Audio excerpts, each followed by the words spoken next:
Good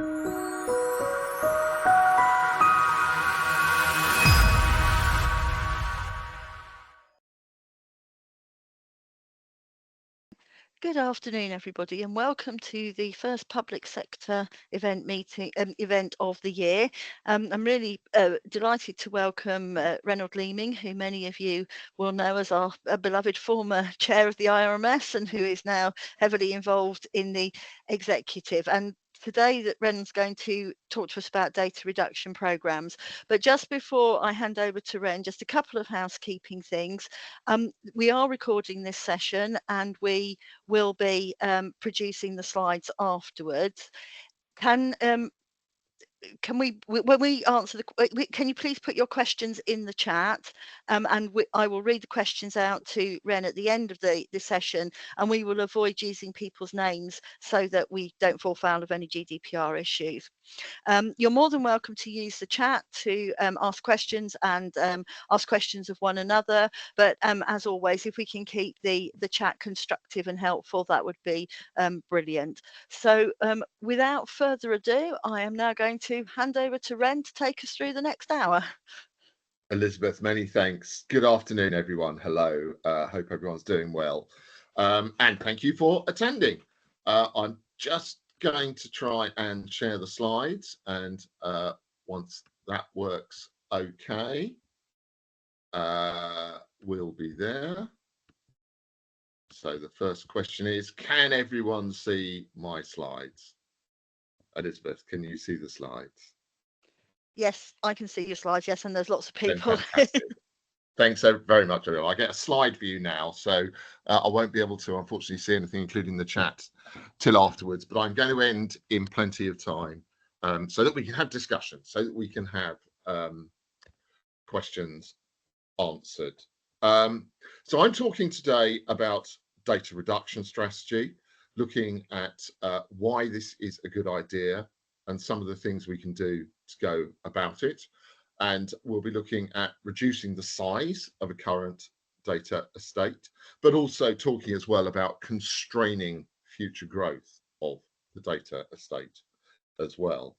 Now, when I say data, I'm meaning three things here: data in all its forms. So unstructured, like electronic file content; semi-structured, like email; and structured, as in the contents of the tables in SQL databases that support line of business applications, data warehouses, etc. So I'm talking about the whole thing, not just electronic file content. And I'll mention physical records as well, because that is data, and exactly the same kind of thought process needs to go into some of those physical records as well that may well just be sitting out there in archive. I'm speaking today, I guess, as ever, wearing two hats. I'm actually talking today in the day job, but a lot of what I'm talking about as well, I get engaged with and have the privilege of getting engaged with as Vice Chair External Engagement for the Society, and that includes co-chairing our ESG committee, our ESG roundtable with Jana. So just one quick slide on Informu Solutions for those that don't know us. This is what I do for a living. I co-run the business with my business partner, Jonathan, and we do two main things. We do the physical workspace and the digital workspace. So in the physical workspace, we do a lot of stuff around office configurations, archive storage configurations, furniture audits, equipment audits, and project managing office moves and changes.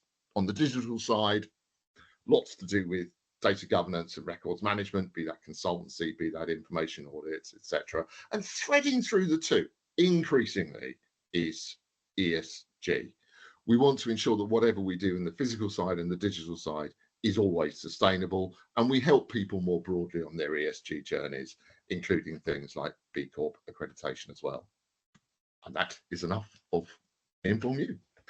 So I'm going to start with some statistics, and start with some statistics on data volumes. We've had the term big data around for quite a while. I actually think that's now outdated, because I think we live in a world of, and I don't even know what word to use, but ginormous data. Data is absolutely vast and growing all the time. They say that global data is expected to hit 175 to 180 zettabytes sometime this year. Now, what's a zettabyte? It's a very big number. It has something like 21 zeros in it. 1 zettabyte is a trillion gigabytes. But these are all just words. How can we visualize that amount of data that's in the world? So it is the equivalent of 45,000 billion DVDs worth of data, or to think about that, that's 5,625 DVDs of data per person in the world. Now, I was trying to imagine that because I don't own 5,000 DVDs of music or film, but I suppose if you took a reasonably sized room in a house and on 1 or 2 walls piled up 5,000 DVDs, that's probably the amount of data per person in the world. A big contributor, but not the only, is email. I found this lovely stat the other day. I think it was dated from towards the end of last year. 361 billion emails are sent daily. And what we also, of course, know with email is it gets replicated massively. We reply to something, we forward something, we might CC or BCC someone else in when we do it. Email just replicates. Not only that, but for all the email we have, we may well store a large amount of it in a replicated archive store. We may as well also have an email gateway, which is another store that email comes through for security and other purposes first. So email gets replicated all the time. This was a great statistic. I was giving a talk at PRONI, the Public Records Office of Northern Ireland, I think it was last week, and there was a speaker from Microsoft there who gave this statistic I've not seen before. There are 3.2 billion documents a day added to M365, and I'll say that's of course to M365 alone, because documents are of course added to network shares, to Dropbox, to Google, to other content management platforms that are out there. But that's a huge amount. And again, to put that into a personal perspective, that's the equivalent of 8 documents per M365 user per day, or a shade under 3,000 documents that we are all individually in the world, and adding to Microsoft as users to the M365 environment per annum. And that comes at £1, shillings, pence cost, because another statistic at that same talk given by the chap at Microsoft was that organisations globally spend about £45.7 billion per year storing and managing content in M365 alone. Some more statistics, because the ESG angle, sustainability, digital decarbonisation is a huge part and one of the main drivers for data reduction. Some more statistics on sustainability. So,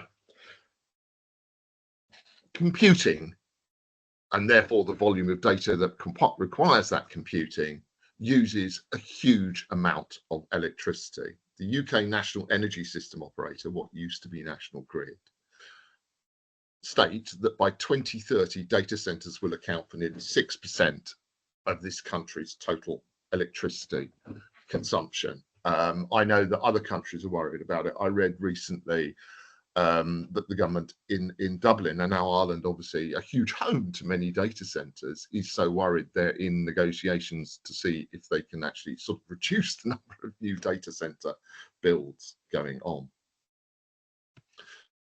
And AI, talking to the data genie, as I call it, AI is a huge contributor to that. A single query to ChatGPT can use nearly as much electricity as a light bulb is on for 20 minutes. And there's 3 elements when we think about sustainability and computing. There's the consumption of electricity. The use of those computers heat them up and they need cooling. So that same ChatGPT search takes a pint of water to cool. There's also e-waste, which I'll come on to in a second. But as well as electricity, and people being worried about, can we actually produce enough electricity, particularly sustainable electricity, to meet the demands of computing, there's also the use of water. And another, I guess, horrifying statistic that I saw is that a typical data center can use between 11 to 19 million litres of water per day, which is roughly the same as a town of 30 to 50,000 people. So I live in Bath. Bath's about twice the size of that. So it's roughly the amount of water that half of Bath uses. So there's electricity, there's water, and there's also electronic waste. AI is hungry for compute power. Therefore, all the time, particularly in areas like quantum computing, and we may have read recently of some of the things that Microsoft have done with new quantum chips, it requires computing to evolve all the time, and therefore computers get replaced with newer versions, more powerful versions all the time. So we have to worry at the end of the life of all that ICT equipment about e-waste. So a computer can typically contain about 60 precious metals and rare earth elements. Now, we know that there's a lot of responsibility going on about recycling. What we want is a circular economy, so that stuff doesn't go to waste. It can come back into reuse, but we know also that not all e-waste happens in that ethical and sustainable way. So there's an awful lot of work we need to do to make sure that those precious metals and those rare earth elements don't go to waste. And also some of the poisons, like the lead and the cadmium and the stuff that sits in computers, doesn't end up in landfill as well. And I'm sorry, I didn't mean to sound doom and gloomy. I was noticing this on LinkedIn the other day, that I seem to be becoming a bit of a doom merchant, but equally, I do feel that these things need to be said. Now, returning to costs. OpenAI, who make ChatGPT, have bought out a new uber large language model version called Orion.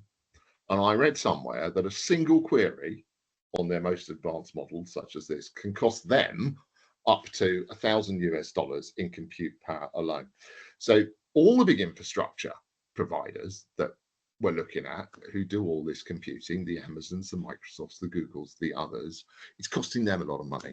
And I think we are all noticing that they need to pass a lot of those costs on, and that the price of infrastructure computing is going up and up. Indeed, I had an email the other day about the subscription to renew in my Microsoft family account, and that is going up 31% this year. And behind that will be all the increased computing power that they need to put in and have as costs, particularly around AI. Dark data. Now, in the world of digital decarbonisation, the expression dark data is common currency. What do I mean by dark data? It is either unknown, it's collected and stored, but whoever made that decision, we've forgotten that that happens. It's unused. We haven't really thought about why we're collecting it. It just happens.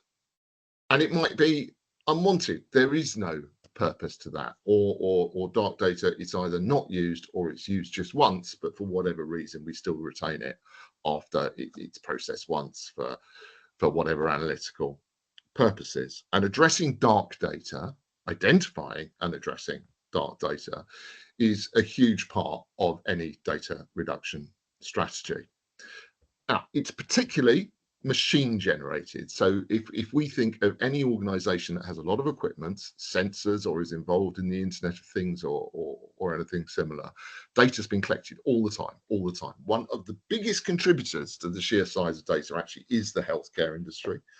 I live next door to a hospital. If I walk through that, there is all these wonderful machines doing wonderful things for people, but increasingly they're going to be digital, and they're going to be creating and emitting data all the time, and dark data is that kind of data collected, maybe used once to validate that the machine's performing, maybe not used at all. And the other side is just communications data, particularly, now we've got Teams and things like that. It's all the chat that goes on, all the chat. It just grows and grows and grows and grows. Chat and email, and it's often retained and not purged, even if it doesn't actually hold evidential or informational value.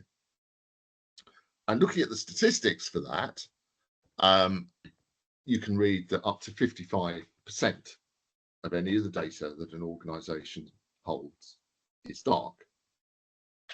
Or another similar statistic, 65% of data stored is used only once, but still kept.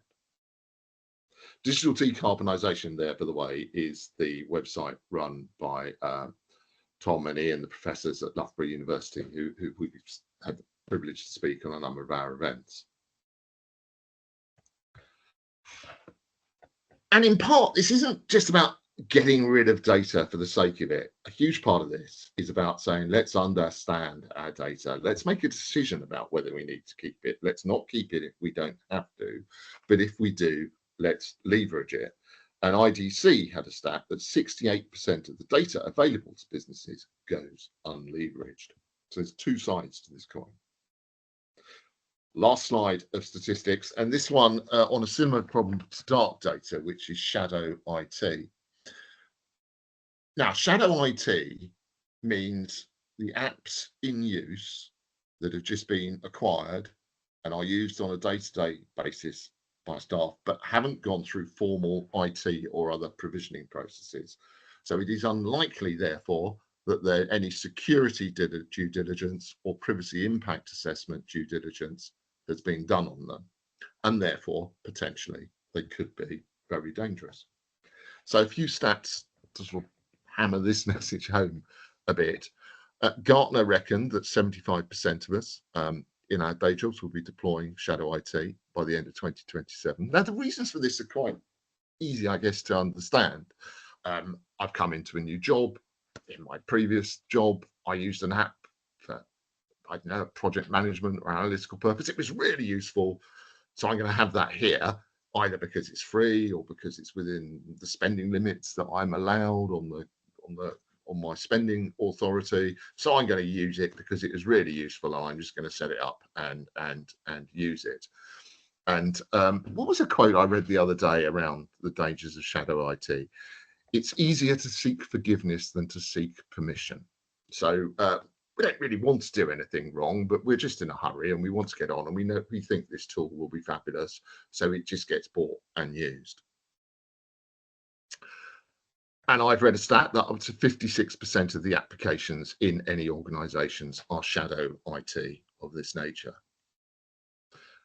But only 45% of those are used regularly. They might be used for a specific program of work and then just lie dormant and eventually forgotten, or someone who acquired it leaves the organization and again lies dormant and forgotten. And there's an awful lot of this. There's an organization called Cybeta who do the speaking circuit with the IRMS as well, and they, through their own work and analysis, because they specialize particularly in the shadow IT area, come up with a lot of great statistics. And they reckon, looking at their customer base and sort of normalizing it into an example 400-person organization,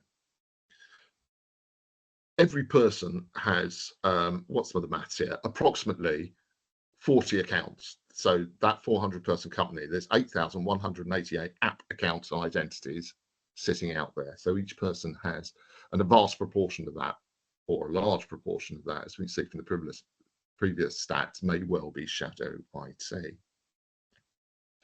Often passwords are reused, so there's a huge security risk.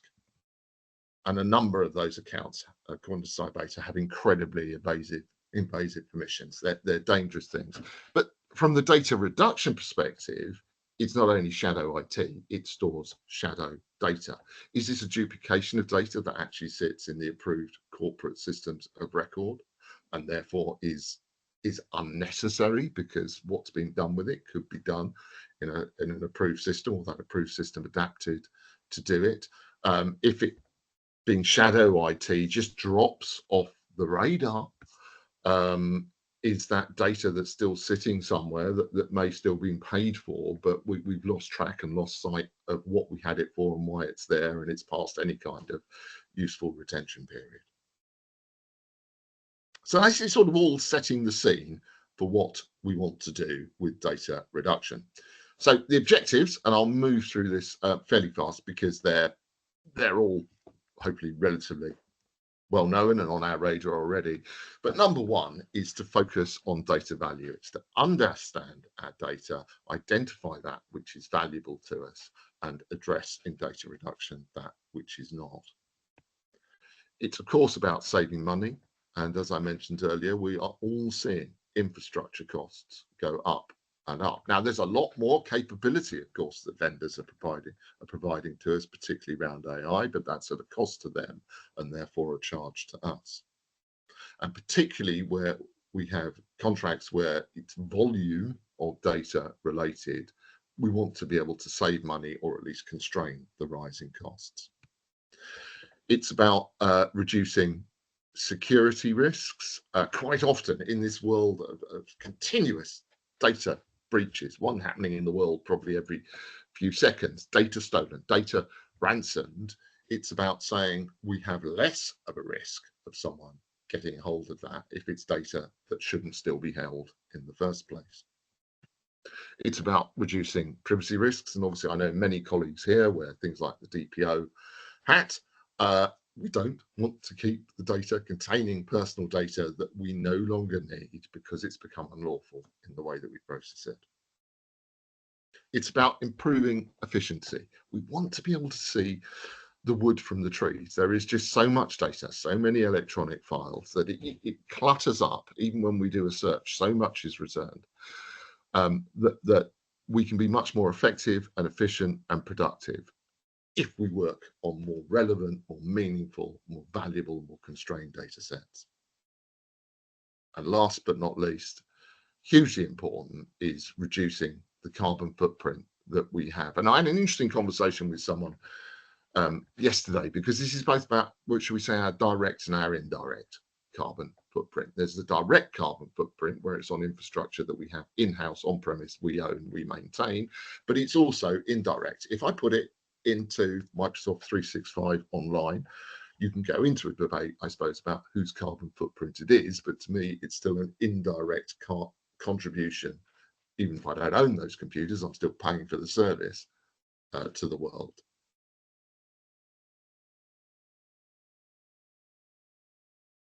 So what do we do about this? Everything starts with purpose. What is the purpose of having a data set?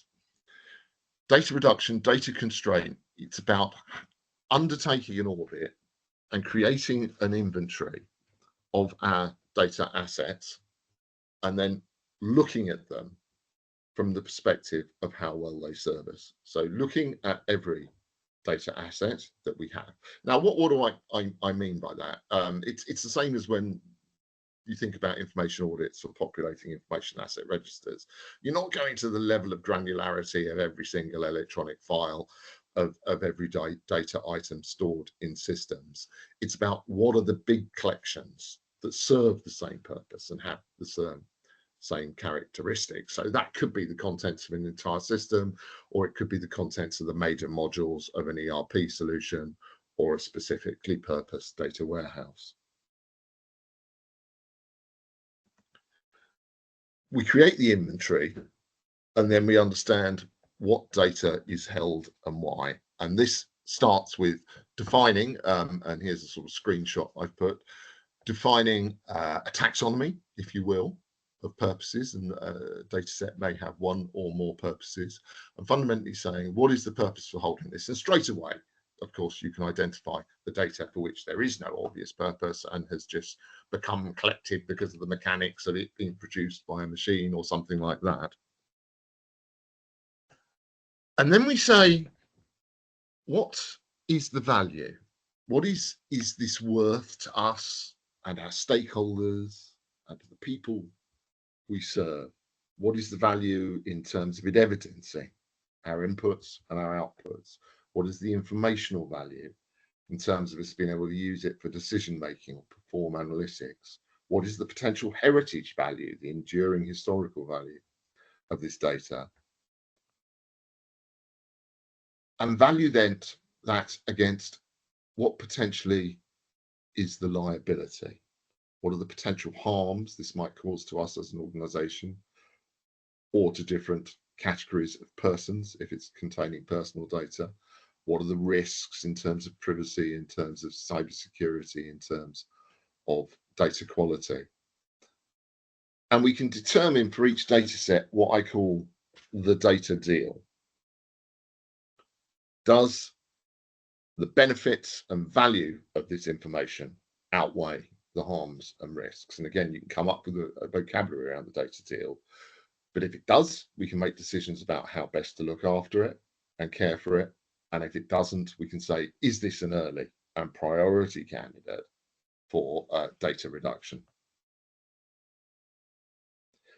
And as part of this process, and I've alluded to this already, what we're going through is identifying what's dark, identifying what's shadow, what's unnecessary, and maybe even unlawful. And an audit like this is always going to be a combination of things. It's going to be the combination of talking to people, questionnaires, saying there are amnesties, tell us what shadow IT you use, for example, combined with tools that can go out and do discovery and perform analysis of data to look for things like duplicates, to look for the rot, great expression, the redundant, the obsolete, and the trivial. There are specialist technologies emerging that can look for shadow IT by doing things like looking at browser URLs, looking at what's happening on the edge in terms of people's password use and things like that. But actually, you can also even just sort of go through the financial logs of company charge card and other things just to see what people have bought and whether that fits in. And monitoring carbon impact. Now, one of the things at Informu that we're doing at the moment is creating a carbon calculator and a carbon what if analysis tool that goes with that calculator. And in the conversations we've been having, I think you really have to do that at that sort of data set, data asset level rather than for the organisation as a whole, because only then can you get into the granularity of good what if modelling. Now, I was thinking, do I come here and say, for example, I don't know, if I have 100 gigabytes of data, how much kilogrammage of CO2 does that emit? It's difficult because actually when you look at the carbon impact of data, there's three big aspects to it. There is the amount of data you store, but then there's also how you store it, whether you store it on premise, whether you store it in the cloud, the type of computing that you're storing it on, the location of the computing where you're storing it, and looking at how sustainable those countries' energy systems are, or how sustainable even potentially an organization's data centers in those countries are. It's secondly about how you process it, how much processing you're doing on that data set, how much CPU usage you're using, or if it's multimedia or AI content, how much GPU or graphical processor units that you're using. And of course, invoking the data genie or the data fairy, as Rowena Fielding calls it, has a huge impact, as we've looked at already, on the amount of energy that's used. And lastly, it's also building in transfer and transmission. How much transfer and transmission goes on of this data, because that has a carbon impact as well. But this is the kind of thing we're looking at with our calculator, and it's something, as soon as we're ready, that we'll be announcing to the world. But I think that in terms of monitoring what you do, the carbon impact is hugely important. It's important anyway, but it's also a good and important driver to get your organizational investment into it, because I think the ESG agenda is an increasingly important one. And last but not least, what you can do in terms of this audit and managing and developing this inventory is to ensure that everything is aligned once it's discovered to a suitable retention and disposal policy, or where there is an enduring need to keep it, to suitable preservation methods, policies, digital preservation systems, etc. Decisions and actions. So having this as a sort of map of our data and our understanding and insight to data, what are the things that we can do to move forward with data reduction? Well, hopefully the low-hanging fruit will be to say, we've identified dark data. We've identified stuff we can either cease collecting immediately, or we know that after the single use of it, there's no enduring evidential or informational reason to create it, so we can purge it at that stage. Secondly, it's looking at creating and collecting less. So data protection, again, of course, data minimization. Are we really sure that we need all of this data to do the things that we're allowed to do with it? But a huge part of it as well is less duplicates. So things that we've been talking about in this community for a while: share the link, not attach a whole new file. Everything with electronic file content, with email, just thinking about the processes where duplication occurs and why that duplication occurs, because there's an awful lot of duplication. I think anyone who's used one of those tools, particularly across a network share, perhaps when they're migrating to M365, have realized just a huge percent of file duplicates that have turned up when they're doing these exercises. And it's just trying to say, right, we need to think about what the practices are that create duplicates and try and reduce that. And a large part of that comes obviously in correspondence and attachments and things like that. But there's other things as well. I'm creating a copy for a specific purpose, so I set up a folder for that purpose, and I copy the whole load of files there for a particular analysis when I could perhaps be using metadata instead.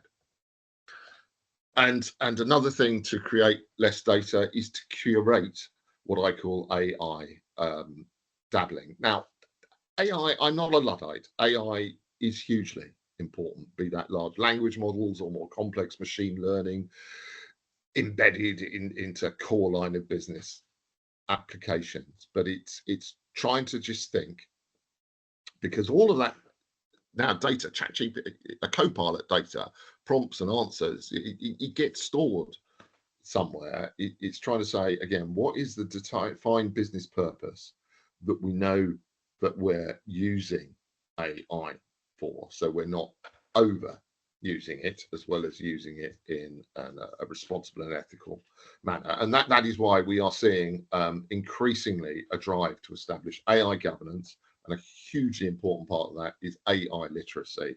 And I laud all colleagues who are working on that. And another thing that Informu Solutions do is be able to talk to people about that strategy. Deduplication. So we know we have duplicates, but we know there are things that we can do about it. So there's been around for 10, maybe even 15 years, a quite mature market now of tools that you can use to crawl environments, to look for the rot, to look for the duplicates, identify them, and make decisions on them. Perhaps a less mature market for that in email. However, for those and the world, this silent revolution where we're all moving on to M365, Microsoft do listen. They do understand these issues, and that's thanks in large part, I would say, to the work of Maria Lim and colleagues in the IRMS and the dialogues that we have going on with Microsoft. So, for example, in the Purview data governance suite, you can, with the standard issue of that, I believe, already look and identify for email duplicates. And then in the premium suite, I think you can also look for duplicates of Office files as well as emails in your M365 environment. And then structured data, stuff sitting in databases of applications. This is all about looking for things like shadow IT. Is there data duplication? Has someone fired up a little system? But actually that processing could just as easily be done in the corporate system. And then there's some other more day-to-day tools and processes. So version trimming, now available in Microsoft 365 for files in SharePoint and OneDrive and things like that. The day has changed where we go file save as to version 2.1. Now versions are much more incremental and we can get rollback and restore, but there's a lot of data being created with all of those versions and tracking all the changes that have happened within them. And version trimming has been introduced to help us in the process of reducing that footprint. There's just generally introducing what I call weeding protocols as we go, as we used to do with physical files. I no longer need that paperwork, but I'll keep this paperwork. And just using tools to be able to do that, but also establishing the business rules, the policies, the protocols to go around it, and generally avoiding the rot, identifying to people what is trivial and shouldn't come near the corporate infrastructure, etc. Storage quotas, again, something colleagues here I know have probably been battling with, but actually sort of hardlining it a bit and saying, well, that's your quota in OneDrive, that's your quota in email. You mustn't exceed it, so think a bit more carefully about how much you create and keep. And last but not least, implementing disposal and archiving policies. Now on that, a specific slide, because the key trick is to say, not that I've got a retention policy and that I published it on the internet. These things are absolutely vital. It's been able to say, how have I actually implemented that out there across my data estate? So it's thinking about the big different types of components that come together in the jigsaw of our data estate, and how do I actually implement those retention and disposal policies? Because this is a key part of data reduction. It's about saying, I know the time period that I need to keep this stuff for legal or regulatory purposes or for business need. I've earmarked what I will keep for permanent preservation for historical research and other purposes, but the rest, assuming there's no kind of hold, assuming there's no good argument for continued business need that doesn't contradict data protection principles, I don't have to keep. But how do we actually implement that in the real world out there? So there's network shares. So it's thinking about where we still got big use of network shares and might not be migrating from them immediately. What can I do? Can I start to say to people, can we just organize this between open business and closed business? When we organize it by closed business, can we do it by year so we can easily identify how and where a retention policy might be applied? Let's, of course, for documents, ideally use file content management platforms. And though I've spoken a lot about M365, I am aware that there is still a vibrant market out there of other vendors. So if we're using these platforms and they have records management capabilities, let's turn them on. Email, if we've got the capability to use things like labels, retention labels in email, let's use them. Messaging and chat, if we've got the capability to turn on, these chat conversations in this team, etc., will only be kept for this period of time. Let's tell people, but let's use them. Web content. Some organizations produce a vast amount of web content, particularly if they're involved in some kind of e-commerce. Let's look at the web content management platforms. Let's see if they have archives. Let's see how stuff is stored. Let's make decisions about what we're accountable for. We've provided important information. We've made an offer or promotion. We might need to keep that for 6 years, for example. But if not, let's apply a retention policy. Let's purge what we don't need to keep. And the big one, structured data. And time and again, I have conversations around this because back in the old days when people made CRM systems, accounting systems, they never thought that anyone might want to delete data. Now, GDPR came along, and it's always interesting, isn't it? GDPR came along. How long have we had data protection before that? But never mind. GDPR came along, and some vendors did start to think, we've got to start doing things to enable deletion. Now, it's not necessarily easy because of the tangled structure of relationships between tables and data items and maintaining data integrity. If I delete this bit, but I need to keep that master bit, what happens? Does it explode? But it's a problem that we as a community need to get to grips with. We need to influence and advocate to our vendors. Our vendors really should be getting to grips with whether they're providing line of business applications, data warehouses, or data lakes. It's about getting retention and disposal routines implemented in that structured data environment. And last but not least, physical records. I know many organisations produce far less paper and have far less on shelves, if at all, on site, but obviously there are the archive records, perhaps not even being added to much, but growing and growing. And unfortunately, the price now to go in and say, I want to permanently withdraw and destroy something can be prohibitive. So people sort of think a bit out of sight, out of mind. But we shouldn't be doing that, particularly where personal data is contained or commercially sensitive data. There are privacy risks, there are security, there are theft risks, destruction risks, etc. So we need to look at the quality of our cataloging data and work out, can we implement disposal reviews based on that, or do we need to bite the bullet, grasp the nettle, and go in and do a bit of a lift the box exercise on what's in those boxes? And the things, and we'll all have stories, I'm sure, on this call. There'll be old Christmas decorations, there'll be old training shoes, there'll be goodness knows what out there that's being paid for.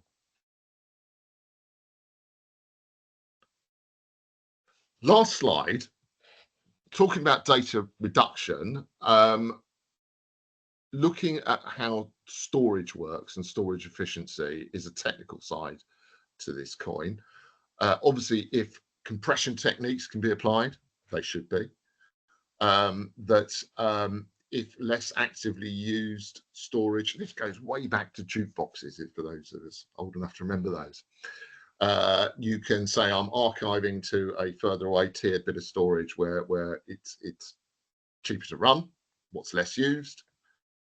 Thin provisioning, so rather than buying great big blocks of space, it's having an IT process that only allocates space pretty much on demand.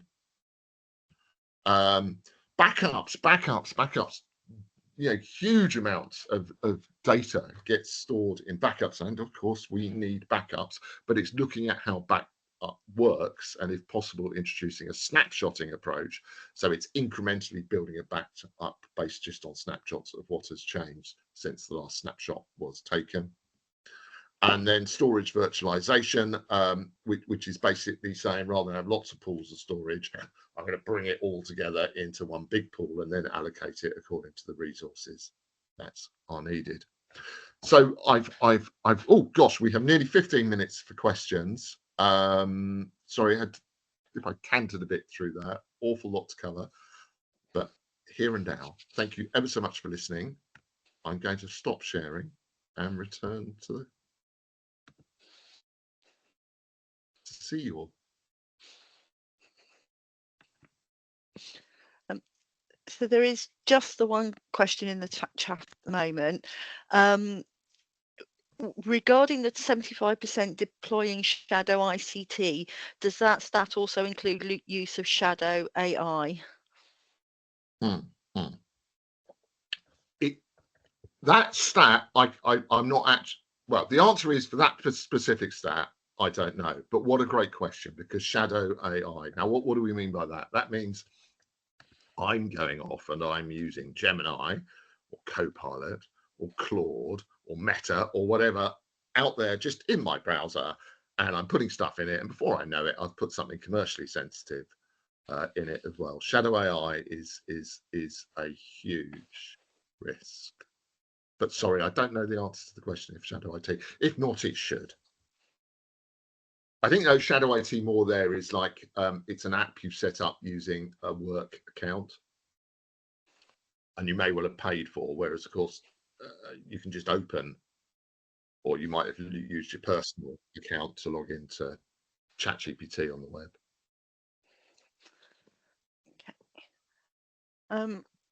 So we have a comment here from one of the delegates. Really useful information. Thank you, Ren. This is ideal grist to the mill for records managers to persuade their organisation that records management is an essential part of ESG initiatives. Yeah. Just on that, I mean, the broader thing of ESG. So the environmental bit, I think one of the big things we can do is around carbon and water and electronic waste. The social bit, everyone in this community here contributes to that, because if you're involved in information rights, you are fundamentally involved in human rights, and the S bit is about human rights. And the G bit, governance, accountability, transparency, it's again what we all preach for a living, and it's about hearing those messages heard. So everything we do interfaces with the ESG agenda in a hugely important way.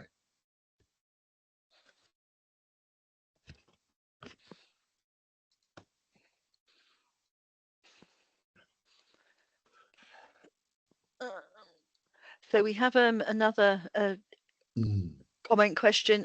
Data minimization seems like the least understood principle that can apply beyond just personal data. How do we bring education of this principle in conjunction with the clearly defined purpose to the fore and educate? Yeah, it's. I mentioned AI literacy earlier, so it's a matter, I think, of looking at what the corporate training and learning programs are, looking at where data fits in. And I know nearly everyone here probably works for an organization where, at least at induction, yeah, there's a little bit of data protection, information, cybersecurity training. But I think it's looking at it and saying, well, where are the gaps now? It's extending that further, induction training, refresher training, specific training around roles, to look, for example, at AI literacy and make sure that's included. But I think it's wider than that. I think it's data literacy. So not just the use of AI, it's embedding data literacy into the corporate learning and development programs, because we need to think about things all the time, like minimization, the ethics of using data, as well as the core things around things like information security.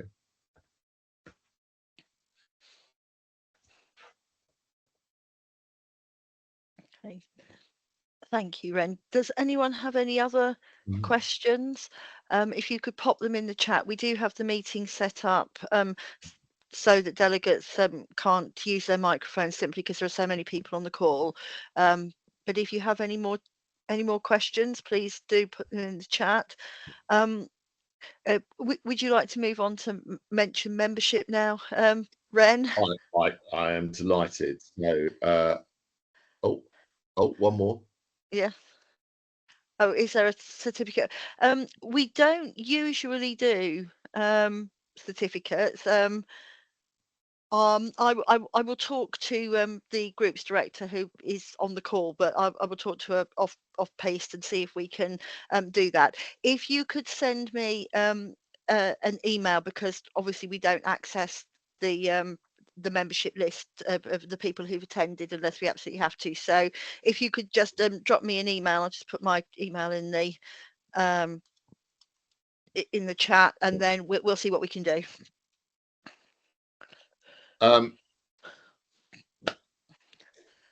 Thank you. So yes, many people here are members. That those that are not, I've tried to thread in through what I was doing there some of the work the IRMS is doing, and we want to do it for our members. We want to work with as many members as possible to make sure we're advocating for the right things and to get your input. And there's some really fascinating stuff we're working on with Microsoft all the time, with the new ESG roundtable, all the wonderful talks that the groups give at our conference. So if you're not a member, please do consider joining and supporting us on this journey, particularly as we're all of us involved are volunteers.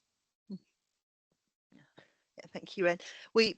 As the public sector group, we're hugely indebted to all our speakers over the course of the year who give their time and expertise free of charge to us. So we're hugely privileged in what we can offer as a society. I've actually popped the membership information in the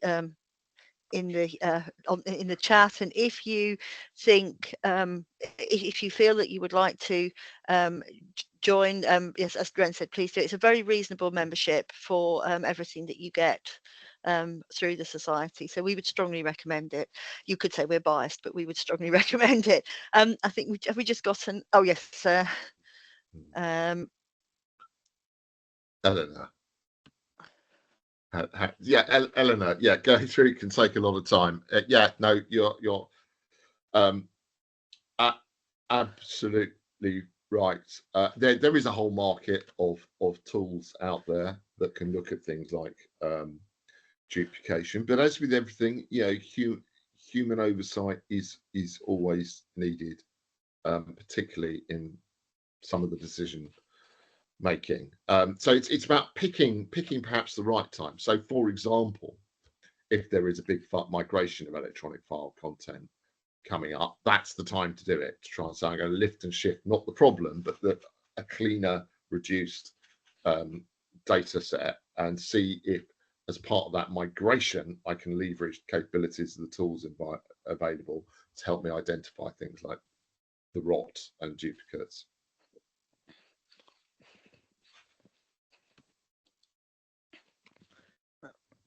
So I'm just answering Anita's. Obviously you can seek accreditation through. We have a very strong accreditation process, but I can send you some information offline and direct you to the right places on our website if you would like to contact me offline, and then I can get information from the right places and send you some things. I don't know how the compensation compares in the Philippines, but we do have an international. In fact, is the international group still active, Ren? The international, we don't have an international group. We've got an affiliate membership for international people, which is about half the price of the main membership, but there's certain things you don't get because it's designed for those who live abroad. Okay. As I say, if you drop me an email, and then I'll put you in touch with the right people. Okay. So we've got one. Yes. There's another question there. Yeah. What are the potential risks associated with the data reduction process? I suppose it's a great one, and I'm just thinking back whether I got this across clearly enough. It's not trying to get rid of data for the sake of it. Let us think of the salient story of Windrush. So much of that problem happened because the data resided on landing cards, physical landing cards in an office, and someone who misunderstood what they were, or they were in a hurry, I think, with an office move. I don't know the full story, but it's what's coming back to my memory. It's about identifying what is valuable, what is important, and what isn't. Because yes, there is a risk that you can, what do they say, throw the silver spoon out with the dishwater.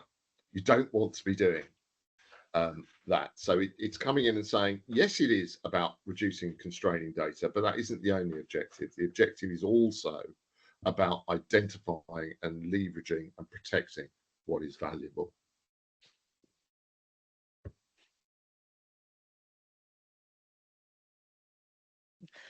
Yeah, and I guess that it's the weighing up of the risks of not doing it against the risks of doing it, isn't it? It's that balance in terms of how you use your resource and what the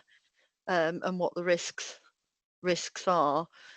And if someone gets a bit over enthusiastic, then it's coming up with that data deal for each data collection that you've assessed, saying, there's opportunity and value on one side, there's harm and risk on the other. What is the deal for this data set? Which doesn't necessarily mean getting rid of the whole data set, because again, there's the next level of decisions, which is maybe I minimize this data set, maybe I convert its format, but it's to audit, assess, understand, but of course reduce if there's a definitive decision that I really do not need to collect or retain this any longer. Lovely, thank you.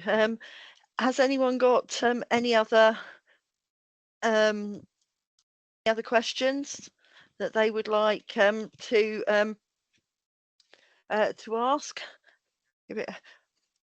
Speak now. Okay, so it doesn't look as though we've got any more questions coming up. So it just it leaves me to say a huge thank you to Ren for sharing that with us. It's been a really fascinating hour, and I know that some people have said that they could have listened to you for a lot longer. So there you go. I have just put a little message in the chat about, for those people who are going to conference, the group chairs will be at the Fringe at 4 o'clock. On the Sunday to welcome any group members who would like to come and say hi to us. And just to say that the IRMS AGM will be taking place at 3 o'clock on that Sunday before the at the start of the Fringe. So if you are able to come to, you are a member and you can come to the AGM, that would be brilliant too. Okay, so thank you to everybody for attending, and I hope you have a very pleasant afternoon, and we will look forward to seeing you at future IRMS events. Thanks Thank so you. much, everyone. Have a lovely rest of the day. Take care.